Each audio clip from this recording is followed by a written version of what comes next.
অঙ্কটাও মোটামুটি আগের অঙ্কটার same a to the power x equal to p আছে। আমরা এই যে তিনটি শর্ত দেওয়া আছে এই তিনটি শর্ত দিয়ে আমরা তিনটি ইকুয়েশন করে ফেলি। আগে লিখব দেওয়া আছে a to the power x equal to p, এটা এক নং, আর a to the power y equal to q, এটা দুই নং, এবং আরেকটা বিষয় দেওয়া আছে সেটা হলো a square equal to p to the power y into q to the power x whole to the power z, এটা আমরা কিন্তু লিখতে পারি। এখন এদিকে লক্ষ্য করো যে এক নংয়ে p এর মান দেওয়া আছে প্রকৃতপক্ষে p equal to a to the power x, তাহলে এখানে কিন্তু p এর পরিবর্তে a to the power x লিখতে পারবো। তেমনি দুই নংয়ে q এর মান দেওয়া আছে a to the power y, তাহলে এখানে q এর পরিবর্তে কিন্তু a to the power y লিখতে পারবো, রাইট? তো এগুলা করার আগে আমরা এক কাজ করি, p to the power yz লিখতে পারি, তো এই y এর সাথে তো এই z গুণন, তেমনি q to the power xz তো লিখতে পারি। এটুকু আমরা আগে করে নিতে পারি, তারপরে আমরা 1 2 থেকে মান বসাবো। যাই হোক সেটা পরে করি। এটা 3 নং দিলাম, এই যে লিখবো 3 নং থেকে পাই, এই যে 3 নং থেকে এখানে স্কয়ার থাক ইকুয়াল টু এই যে p to the power yz, এই যে p to the power yz into q to the power xz। দেখো ওকে, এই যে কাজটা করলাম। এবার আমি শুধুমাত্র সমান চিহ্নের ডান পাশে করব, বাম পাশে একটু আর করছি না। p এর মান, p এর পরিবর্তে যে a to the power x বসাবো, p এর জায়গায় a to the power x, আর এর পাওয়ার আছে yz, এই যে yz, বুঝতে পেরেছো? ইনটু q এর মান 2 নং এ আছে, 2 নং এ আছে q এর মান a to the power y, এই যে a to the power y আর হোল টু দি পাওয়ার এই যে xz। ওকে, তো তাহলে আমরা এই লাইনে কিন্তু 1 ও 2 হতে মান বসিয়েছি, 1 ও 2 হতে মান বসিয়েছি, সেটা আমরা এভাবে লিখে দেব। ওকে, একই ভাবে দেখো এখন এই যে এই পাওয়ার আর এই পাওয়ার গুণন হবে, তাহলে কি হবে a to the power x y z into b to the power দেখো x y z, এই যে x y z, a to the power x y z, b to the power x y z, দেখো x y z, sorry এটাও a, a to the power x y z, এটাও কিন্তু a। আচ্ছা, এখন a দুইটা থেকে যদি একটা নেই তাহলে x y z plus x y z, right? তাহলে x y z plus x y z, that is a to the power 2x y z। এখন বাম পাশে একটু লক্ষ্য করো, a স্কয়ার আর এখানে আছে a টু দি পাওয়ার, তাহলে দুই পাশেই বাম পাশেও ভিত্তি আছে a, ডান পাশেও ভিত্তি আছে a, সুতরাং শক্তি ইকুয়াল টু শক্তি, তার মানে 2xyz ইকুয়াল টু 2। আমরা লিখব অতএব 2xyz এই যে পাওয়ার ইকুয়াল টু এই যে পাওয়ার equal to 2।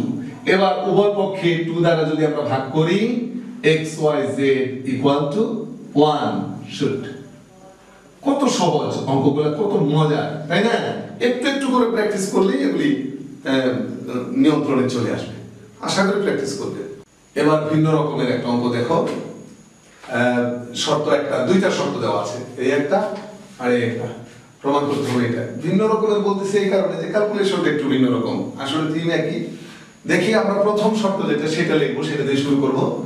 x into a এর ঘনমূল প্লাস y ইনটু b এর ঘনমূল প্লাস z ইনটু c এর ঘনমূল ইকুয়াল টু 0।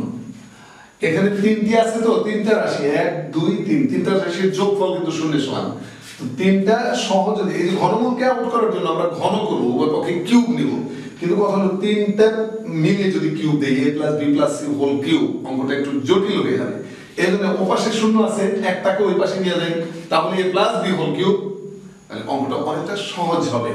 সো আমরা কি করব, x আর এর ঘনমূল এটা রাখলাম প্লাস y ইনটু b এর ঘনমূল এটা রাখলাম, আর ওই পাশে আমরা পক্ষান্তর করে নিলে মাইনাস z ইনটু c এর ঘনমূল। বুঝতে পেরেছো নিশ্চয়ই? জাস্ট পক্ষান্তর করেছি। এবার আমরা করব কি, উভয় পক্ষে ঘন করব। তো আমি তৃতীয় লাইনটা এখানেই দিচ্ছি, এই যে ঘন করে দিলাম আর এই যে ঘন করে দিলাম। তৃতীয় লাইনটা কিন্তু দিছি আমি, তুমি অবশ্যই তৃতীয় লাইনটা আলাদা করেই দিবে। এবার লক্ষ্য করো, এটা কিন্তু a plus b whole cube, a plus b whole কিউবের যে সূত্র, সেই সূত্র কিন্তু করতে হবে। a plus b whole cube কি? তাহলে এখানে a প্লাস b হোল কিউবের সূত্র করব আমরা। দেখো এই যে a কিউব হলো প্লাস b কিউব, এই হলো b কিন্তু এই যে এতটুকু, এই যে b তার মধ্যে কিউব, এই যে a cube plus b cube plus 3ab into a plus b।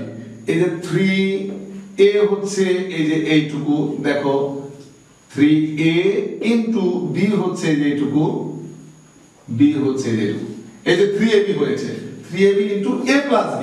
এখন a কত সেটা লিখবো, এই যে a প্লাস b হচ্ছে এই যে এটা।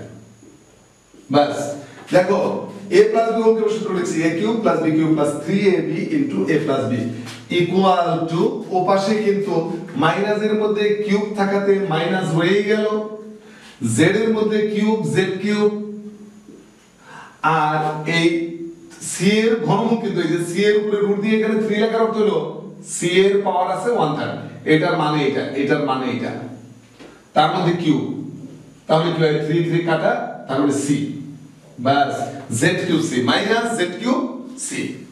বুঝতে পেরেছো নিশ্চয়ই? আচ্ছা এখন একটু সমস্যা থাকে, এই যে আমি যে সূত্রটা ভাঙিয়েছি, অনেকেরই ধারণা যে এই সূত্রটা a প্লাস b হোল কিউবের এই সূত্র কোথা থেকে পাই। a প্লাস b হোল কিউবের সূত্র তো আমরা জানি a plus b whole cube, এটা আমরা জানি a plus b whole cube equal to a cube plus 3a square b plus 3a b square plus b cube, এটাই কিন্তু আমরা জানি, সবাই এটা জানি।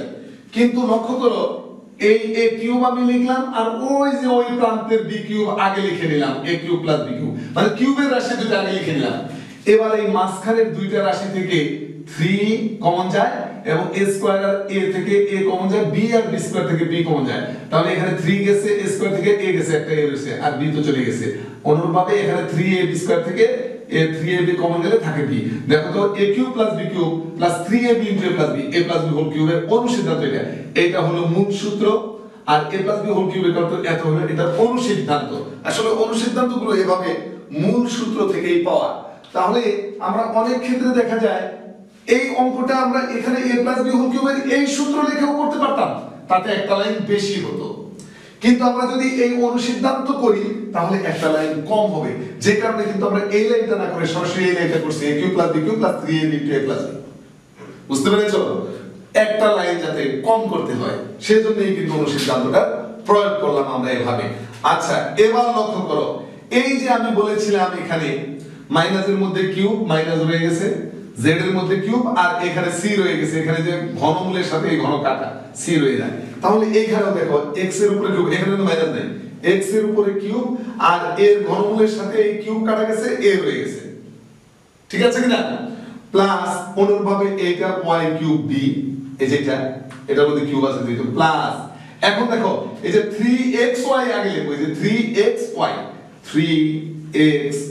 আগে লিখলাম, আর এর ঘনমূল b এর ঘনমূল এইভাবে লিখতে পারি, এর ঘনমূল আর b এরও ঘনমূল, এরও ঘনমূল আছে b এর, অথবা আমরা এভাবে লিখতে পারি ঘনমূলের চিহ্নটা আগে দিয়ে এখানে a b একসাথে দিয়ে এখানে যে ঘনমূল দিয়ে দিলাম, বোঝা গেল? এভাবে কিন্তু আমরা লিখতে পারি এই যে এইটুকুরে। এবার এইটুকুর মান দেখো, এই যে যেটুকুর নিচে দাগ দিছি, দেখো ওইটুকুর মান হলো এই যে এখানে দ্বিতীয় লাইন যেটা ছিল ঘন করার আগে, উভয় পক্ষে কিউব করার আগে এইটুকু ইকুয়াল টু মাইনাস যেত, তাই ছিল না কিউব করার আগে দ্বিতীয় লাইন যেটা, সেই লাইনটাই কিন্তু এখানে এই যে এইটুকু ইকুয়াল টু মাইনাস z এত, ঠিক আছে? তাহলে এইটার পরিবর্তে ওই মানটা আমরা লিখব মাইনাস z c এর ঘনমূল। বুঝতে পারছো কিনা? দ্বিতীয় লাইন থেকে কিন্তু এটা আসছে, দ্বিতীয় লাইন থেকে, দ্বিতীয় লাইনটা কিন্তু আমি উভয় পক্ষে ঘন করে এই যে তৃতীয় লাইনটা এখানে লিখছি, দ্বিতীয় লাইনটা কিন্তু এখানে নাই, মনে রেখো কিন্তু। আচ্ছা আর ডান পাশে আছে কত, মাইনাস z কিউব c, বাস বুঝতে পেরেছো কি? এবার লক্ষ্য করো আমরা এই প্রথম দুইটা রাশি একই লিখব, x cube a plus y cube b, এইটুকুর কোনো পরিবর্তন করব না, কেন জানো? এই যে আমাদের যা প্রমাণ করতে হবে তাতে দেখো x cube a plus y cube b আছে, কাজে এই দুইটা নিয়ে আর কোনো চিন্তা নেই, কারণ এই দুইটা চলে আসছে, আমার দরকার এইটা আর এইটা, তাই না? সো এখন এই দুটো অবিকল ওইভাবে লিখেছি, এইখানে এই যে এই মাইনাস আর এই প্লাসে কিন্তু মাইনাস, আর এই যে 3xy এর সাথে z গুণন, তাহলে 3xyz, আবার এই যে a b এর ঘনমূল এর সাথে কিন্তু z এর ঘনমূল আছে, তাহলে ঘনমূল চিহ্নটা একবারে দিয়ে আমরা a b c লিখতে পারি, a b c right equal to minus z cube c, আর মাইনাস z কিউব c এর পাশে আমরা প্লাস করে একবারে নিয়ে আসতে পারি, এই যে এটা চলে আসবে z কিউব c এর পাশে নিয়ে আসতে পারি, তাহলে এখন আমাদের টার্গেট অনুযায়ী সাজাই আমরা x কিউব a লিখেছি টার্গেট আছে a x কিউব তো এটা আগে লিখে x কিউবটা পরে লিখে দিই প্লাস b আগে লিখে y কিউবটা তারপরে লিখি আর a যেটা পক্ষান্তর করলে cz কিউব এটা প্লাস cz কিউব দেখো ঠিক আছে না মাইনাস 3xyz আর এই যে ঘনমূলের ভিতরে a এই থাকলো ইনটু BC এর পরিবর্তে স্কয়ার দেখো যে আরেকটা শর্ত আছে BC ইকুয়াল টু স্কয়ার এইখানে যে BC এর পরিবর্তে আমি বসাই দিলাম স্কয়ার ইকুয়াল টু পাশে কিন্তু 0 কারণ এটা আমি এই পাশে নিয়ে আসছি ঠিক আছে না উপরের দিকে একটু মুছিয়ে দেই নিচে জায়গা কম তাই উপরের দিকে মুছিয়ে দিলাম দিয়ে এবার দেখো আমি একেবারে বলতে গেলে অঙ্কটার শেষ প্রান্তে চলে আসছি ax cube plus by cube plus cz cube এই যে তিনটা আমি কিন্তু লিখে ফেলেছি দেখো এখানে এই যে তিনটা আছে হ্যাঁ লিখে ফেলেছি মাইনাস 3xyz আছে ঘনমূল আর এখানে দেখো a স্কয়ার আর a মিলে কিন্তু a কিউব ইকুয়াল টু পাশে 0 আরেকটা লাইন আমরা দিতে পারি এটুকুর কোনো পরিবর্তন করার দরকার নাই by cube plus cz cube কারণ এগুলি আমাদের টার্গেটে আছে মাইনাস 3xyz দেখো এটা তো ঘনমূল মানে পাওয়ার 1/3 তবে a কিউবের পাওয়ার দেখো a কিউব এই যে ঘনমূলের ভিতরে a কিউব আর এই রুটের উপরে 3 মানে কি পাওয়ার এত এটাই তো তাহলে এই 3 আর এই 3 কাটা যাবে না এই দুটো গুণন করলে এই যে 3 গুণন 1/3 তার মানে এই পাওয়ার গুণ হয়ে কাটবে তাহলে এটা কাটা গেলে 1 থেকে এর পাওয়ার 1 মানে a তার মানে এইটুকু রেজাল্ট হলো a রাইট এখন আমাদের প্রমাণে দেখো এটা কিন্তু সমান চিহ্নের এই পাশে নাই ওই পাশে কিন্তু শূন্য তাই না আমাদের এই যে 3xyz এটা এটা আগে লিখছে 3axyz এটা কিন্তু বামে নাই সমান চিহ্নের ডানে সুতরাং মাইনাস এত এটা ওই পাশে নিয়ে লিখবো তাহলে তোমাদের প্রমাণ হয়ে গেল আচ্ছা তাহলে কি হয় finishing A ax cube plus by cube plus cz cube equal two 3 এটা আগে লিখবো axyz দেখো এখন প্রমাণ হয়ে গেছে তাই না হ্যাঁ তাহলে আমরা লিখবো দেখানো হলো অথবা ইংরেজিতে লিখতে পারো শুড এই বুঝেছো নিশ্চয়ই অঙ্কটা ভালো করে প্র্যাকটিস করবে কিন্তু